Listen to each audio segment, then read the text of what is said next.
But do those comments from JD Vance make him a racist? Well, according to this MSNBC commentator, although JD Vance's wife is Indian and his 3 children are biracial, he only wants white children in America. The stats are there.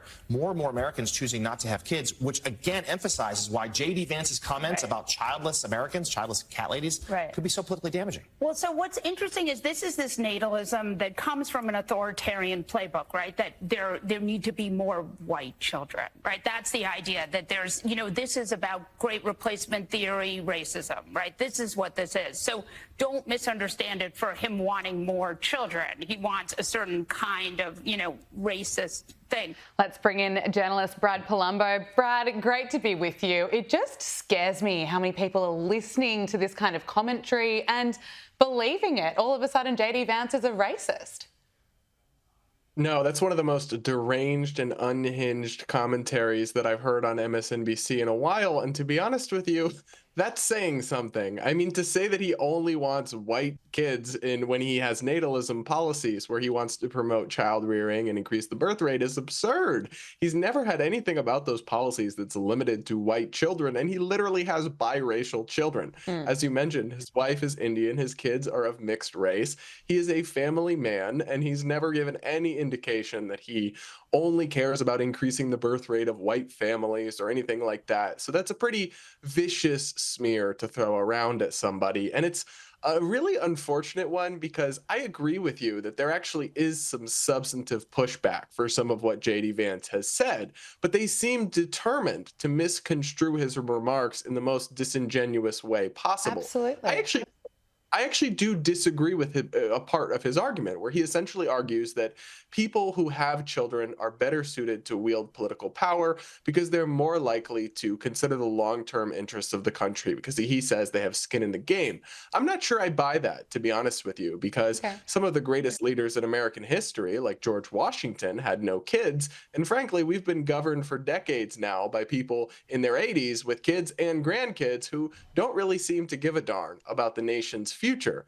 But instead of kind of discussing these remarks on the substance, we're getting these out of context sound bites that are misconstruing his remarks. I don't think he ever really intended to slight women with fertility issues. That seems like a very bad faith interpretation of his remarks.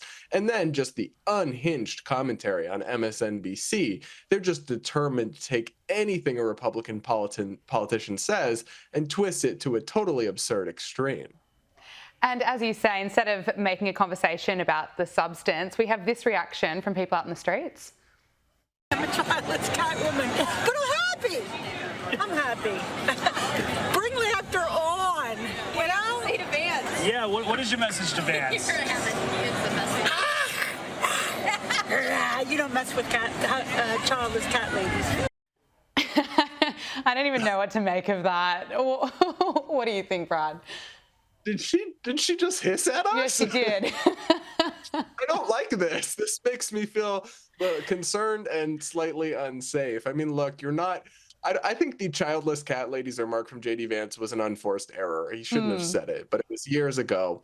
But to be honest, you're not beating the weird cat lady allegations when you're going out in public with a cat mask on and growling or hissing at reporters. I mean, I'm not sure what's going on there, but it really does seem like American politics is becoming this game of ping pong where we just bounce off each other and become more and more hysterical each time we exchange responses. Seems to me that's a little bit of what's playing out here. Absolutely. Now, the media is going into meltdown, and no doubt Donald Trump is right now being accused of being a racist because he made these comments about Kamala Harris's heritage. I've known her a long time indirectly, not directly very much, and she was always of Indian heritage, and she was only promoting Indian heritage. I didn't know she was black until a number of years ago when she happened to turn black, and now she wants to be known as black. So I don't know, is she Indian or is she black? She has always identified as a black woman. She went to a historically black college. I respect either one, but she obviously doesn't, because she was Indian all the way, and then all of a sudden she made a turn and she became a black person. Just to be clear. Now, I understand why people may hear those comments and everyone screams, you can't say that. But Kamala Harris has made race and gender the biggest part of her election campaign. It's her strongest selling point that she would become the first black woman in US history to become president of the United States. So we've been hearing this from her non-stop. But back in 2019, this was the messaging from Kamala Harris. Okay, so what we're going to cook today is an Indian recipe. Yes. Because you are Indian. Yes. Okay, and I don't know that everybody knows that, but I find that wherever I go and I see Indian people at the supermarket, on the street, everyone's like, you know, Kamala Harris is Indian, right? It's like the thing we're so excited about to have you running for president. Yeah. So we're both Indian, but actually we're both South Indian. Yes. You look like the entire one half of my family. Okay, thank you. You do. I've been telling people we're related already, so this is perfect. It's basically true. And so were you raised eating South Indian food? South Indian food. Brad, look, I think the comments from Donald Trump are not going to help him, but I do think that he reserves the right to criticise her campaign strategy, and she has made race part of her campaign strategy. Yeah, she certainly has. And I think there's some context to this conversation that's important. I watched the entire event that Trump did with these black journalists. And from the very get-go, it was incredibly hostile. They came at him really strong. I do give him some credit for honestly going there because he was very much going into the lion's den. And then the question he was asked that actually prompted this unfortunate response was one of, is Kamala Harris a DEI candidate? And some Republicans are saying that. And he actually declined to go along with that idea, even though I actually think that'd be a more defensible position because Biden basically said she was a DEI candidate and said he was only considering women for his vice presidency and strongly favoring women of color. So they have made identity a huge emphasis. They're absolutely drunk on identity politics, the modern Democratic Party. But I do think that Trump, this was an unforced error because Kamala Harris can be biracial. She can be both Indian, half of her family is of Southeast Indian descent, and half of it's of Jamaican descent, which is considered black. So she can be both. It may be true that she's emphasized the Indian side of her identity more, but Trump almost seems to be suggesting that she's like an Elizabeth Warren or like somebody who's pretended to be an ethnicity she's not. That's not the case. And now everybody's talking about that rather than the other parts of this event where I thought Trump actually acquitted himself very well in an incredibly hostile environment. Yeah, we'll just keep getting those sound bites from Donald Trump on repeat for the next few days and then some probably dangerous commentary from some media outlets. But let's look at Kamala Harris's priorities because we touched on JD Vance's priorities, and that is to make it easier for families to raise the next generation of children in America. But Kamala Harris, well, she wants to make sure that prisoners have taxpayer-funded trans surgeries. And there was a specific case. And when I learned about the case, I worked behind the scenes to not only make sure that that transgender woman got the services she was deserving. So it wasn't only about that case. I made sure that they changed the policy in the state of California so that every transgender inmate in the prison system would have access to the medical care that they desired and need. For prisoners, Brad, top priority? No, I mean, this is not a good way to be using taxpayer dollars. It's really quite something to be pushing that. I mean, look, I believe America's a free country. Adults should do whatever they want. But ultimately, if you want those kinds of surgeries, you should pay for it yourself. You shouldn't force it onto taxpayers, especially not if you're literally behind bars because you've committed transgressions against society. The idea that they should be entitled to the full suite of gender transition surgeries and all that stuff, which is quite expensive, is pretty ludicrous. It's pretty far left, progressive, bonkers town, California style liberalism. What it's not is very palatable to a general election public, which is why those remarks are being recirculated. And the other thing I'll say is that this is a weak spot for Democrats because we are literally at a point, I don't know what it's like in Australia, but we're literally at a point in America where they are housing biologically male inmates in women's prisons, including in cases where some of those individuals are being imprisoned for violent acts or even sex-related crimes. That's insane. I understand that maybe you need to have a separate ward or accommodations for inmates who identify as transgender, but putting violent, biologically male criminals in women's prisons is a recipe for disaster, and it's something that 9 out of 10 Americans think is absolutely nuts, I'm sure, if you ever polled such a question.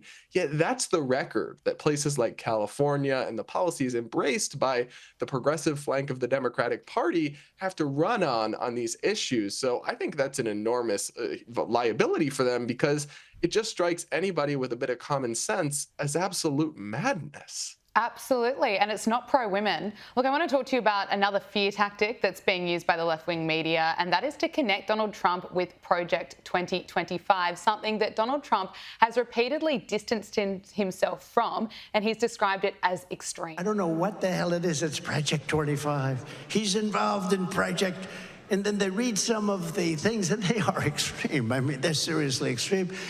But I don't know anything about it. I don't want to know anything about it. But what they do is misinformation and disinformation, and they keep saying, he's a threat to democracy. I'm saying, what the hell did I do for democracy? Last week, I took a bullet for democracy. Project 2025 leader Paul Dans has stepped down as the Harris campaign continues to falsely connect this project to Donald Trump. But will this be the end of it? No, I don't think it will be, because they've decided that this is a good poll-tested attack against Donald Trump, but it's a really bad faith smear, because Trump has condemned this Project 2025, this pretty radical conservative agenda from the Heritage Foundation here. He's condemned it in extraordinarily strong terms. Unlike I've seen him condemn many things, honestly. He's not a big condemner, but he's gone out of his way over and over again to distance himself from this project, because some of the ideas in it are very radical and very unpopular. But they want to tie this to him, even though he's put out an actual agenda, a Republican Party platform that is the Trump platform that people can go look. And the most controversial parts of Project 2025, like banning abortion medications, like banning all pornography, those things are nowhere to be found in Trump's actual platform. So it seems to me to be deeply unfair to judge a candidate and assign to him blame and responsibility for this is what he'll do, Project 2025, when he's vocally repudiated it over and over again, and also put out a separate agenda that is quite different in many of the key and most controversial policies. Now, it's true Trump has some ties to it. Some of the people involved in creating it worked in his White House, and the Heritage Foundation is an influential conservative group. But people who understand politics understand that there's always activist groups creating agendas and white papers and trying to push them in the background. It doesn't mean those ideas are going to all see the light of day, or even that most of them will. It's purely aspirational. So these ideas, some of them I think make a lot of sense in this document. Some of them I think are a little bit Looney Tunes. But ultimately, you can't pin them on Trump when over and over again he said, I don't support this, but that is what mainstream media is doing. And it's the kind of thing that they would so quickly call misinformation or disinformation, or even call to be censored if it was conservatives or Trump supporters that were doing it. But because it's to take down the guy they really don't like, I guess any means are justifying any ends in their mind. Absolutely. Facebook can classify that iconic shot of Donald Trump with his fist in the air after getting shot as misinformation. It's of course corrected that, but it's absolutely insane. Look, just when we thought it couldn't get any more embarrassing for the Secret Service, it has. My question is, why don't you relieve everybody of duty who made bad judgment? So, yeah, you're right. I am zeroing in on somebody. I'm trying to find somebody who's accountable here. You're telling me that the person who made the decision not to include this in the perimeter has not been relieved of duty. What about the person who's in charge of the interoperability of radio frequencies between local law enforcement and Secret Service? Has that person been relieved of duty? No, Senator, because interoperability is a challenge, is a greater challenge than just one person. On that day, we had a counterpart system. It failed spectacularly. As the person who made the decision to send Donald Trump onto stage knowing that you had a security situation, has that person been relieved of duty? No, sir, they haven't. Has the person who decided not to pull the former president off of stage when you knew that, in your words, the locals were working a serious security situation, has that person been relieved of duty? No, sir. Again, I refer you back to my original answer that we are investigating this through emission assurance. And as opposed to zeroing in on one, what more do you need to investigate to know exactly what the decision-making process was? What more do you need to investigate to know that there were critical enough failures that some individuals ought to be held accountable? I mean, what more do you need to know? It gets more and more upsetting the more I watch it. 3 weeks on, no answers. Are we ever going to get some answers from the Secret Service? Not unless we hold their feet to the fire, clearly, because if anybody with common sense was running these agencies, heads would already have rolled. But the people involved in this epic security failure have not been fired, the people that actually made the bad calls. And that's just the kind of thing you'd never see in the private sector. I mean, if this was a private company where this had been where they had this kind of failure, I think people would have been fired on the spot. The very next day, the entire security division would have been replaced. But they can continue to, I guess, just cash taxpayer checks and pedal on in their bureaucracy. And there might not be real accountability unless we hold their feet to the fire, because this is a bloated and clearly dysfunctional institution, the Secret Service. And gosh, I mean, we all got so lucky that that bullet missed by just a couple of inches, because of course, you just first of all don't want to see a man killed, a man with a family, but secondly, the absolute chaos our country would have been thrown into, the risk of political violence, of instability, everything. We were so close to the brink. It's genuinely, honestly, so amazing in a sense that bullet missed, because the horrors that our country would have experienced, I can't put them into words, to be honest, if it had gone differently. I think it would have been extraordinarily dark for America. So we got incredibly lucky, because there were all these security failures. And at the end of the day, tragedy did occur, of course. Some people were killed and hurt, and many people were traumatized, but it could have been so much worse. And the fact that we're not getting heads rolling and actual accountability. I mean, we did, of course, get the Biden appointee to step down after enormous pressure, who was leading the agency, but it should be way beyond that. There should be way more. I mean, this is the kind of thing that should never, ever be acceptable. But in a bloated government bureaucracy where they can just cash taxpayer checks all day, I guess they think they can get away with this, but it's really something. And it's really scary. There's still a few months left to go until November 5. Who knows whether there's going to be another attempt? Hopefully not. The other point to make is I just think it's so brave to see Donald Trump up on stage back in Pennsylvania. He took a bullet, and less than 3 weeks, he's back rallying. Anyway, we've got those pictures that we'll show to you later on in the program. But before I let you go, Brad, Kamala Harris is holding a marginal 1-point lead over Donald Trump in a new Reuters Ipsos poll. The poll found that Kamala Harris is supported by 43% of registered voters, and former President Donald Trump is supported by just 42%. Well, why is she all of a sudden so popular? I would love to get your thoughts. But do you think this honeymoon period is going to last, Brad? No, I don't. I mean, back when she ran for president in 2020 under her own presidential campaign in the Democratic primary, she originally was doing quite well. She had big leads in a lot of the polls. She was kind of the media flavor of the month. But as the campaign went on, her really just being very bad at politics came out and was on full display. Her many gaffes, her flip-flopping on policies, all of that became clear, and she plummeted and eventually dropped out before the Iowa caucuses. So her campaign went up in flames. She's having a bit of a moment. It is a honeymoon phase right now. The media has switched overnight and is all in lockstep about praise Queen Kamala, but her vulnerabilities will become clear. She has a quite radical record. In 2019, she was rated as the most left senator in the U.S. Senate. She's got radical positions on everything from fracking to transgender issues to abortion to many other things that will haunt her. All of this, the attack ads are being written right now. So I would expect her to come back down to earth in the polling and for this race to really tighten up in the coming weeks, because she's having a little bit of a bump now, but I think it's a sugar high. And I do think there's going to be a crash soon. We will wait and see. Brad Polumbo, so great to speak with you, I should say, on Power Hour. Thank you so much. Thanks.